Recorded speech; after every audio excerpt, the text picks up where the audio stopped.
Hi guys, good evening. So ayan, magluluto ako ng ano tawag to? Kimchi fried rice.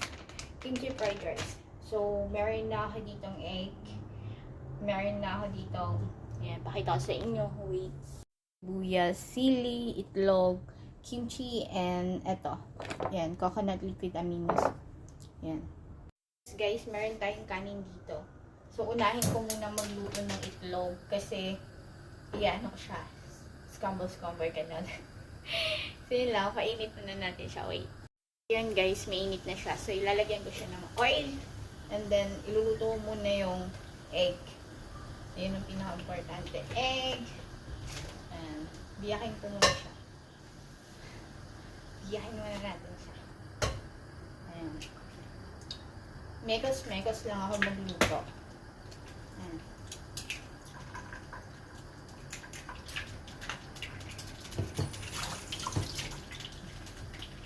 So, ganito ginagawa ko. Ito yung ginagawa ko sa egg.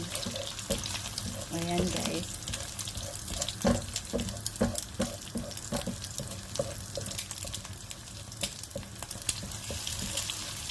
Guys, isusunod ko yung sibuyas. Ayan. Chili sibuyas. Ganyan, guys.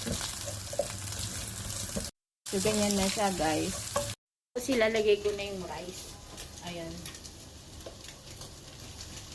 Ganito. Pwede na ba ako mag-asawa? Charot. Sabi ng lolo ko, hindi na raw makakapag-asawa kasi gurang na ako. Matanda na raw ako. Kaya malabo na raw ako makapag-asawa. So anyway, pakita ko sa inyo yung malabo ng makapag. So ayan na. So lalagyan ko ng ito. Light soy sauce. Lalagyan na natin siya ng kimchi. Ayan. Lagyan na natin siya ng kimchi. Halo-halo natin yung rice. So, tinawag namin, tawag dito is kimchi fried rice na may egg. Charot. Basta anyhow na lang ko. Ano na lang pinagagawa ko. Ayan. Naroon na tayong kimchi fried rice.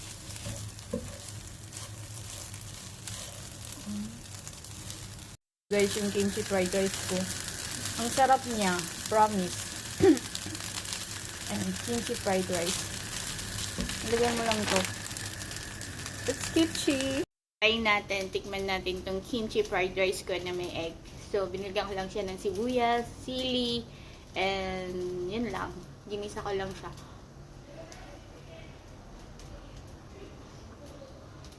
Ang sarap. Pwede na ako mag-asawa. Pero, ang tanong paano? Wait lang. Yung kimchi fried rice, guys. Hindi nyo makita. Sayang. Hindi nyo siya maano kasi masyadong madilim dito sa kusina. Madilim. I mean, hindi talaga siya makita.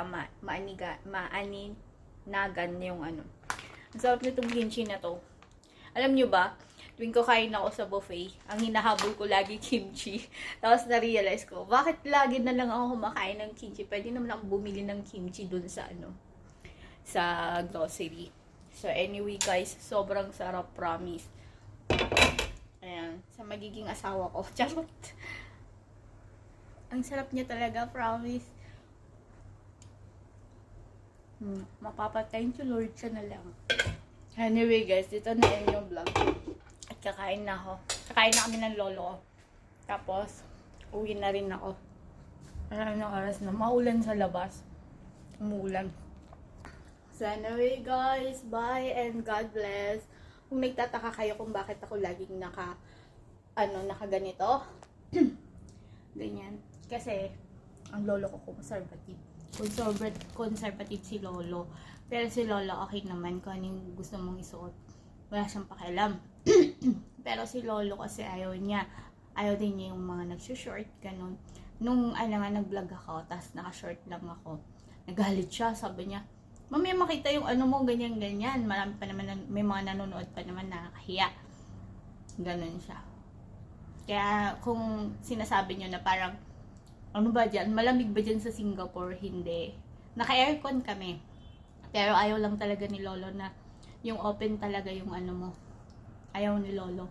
Conservative si lolo. So anyway guys, dito ka na end yung vlog ko. And bye and God bless. And then meron pala akong orange dito. Ayan.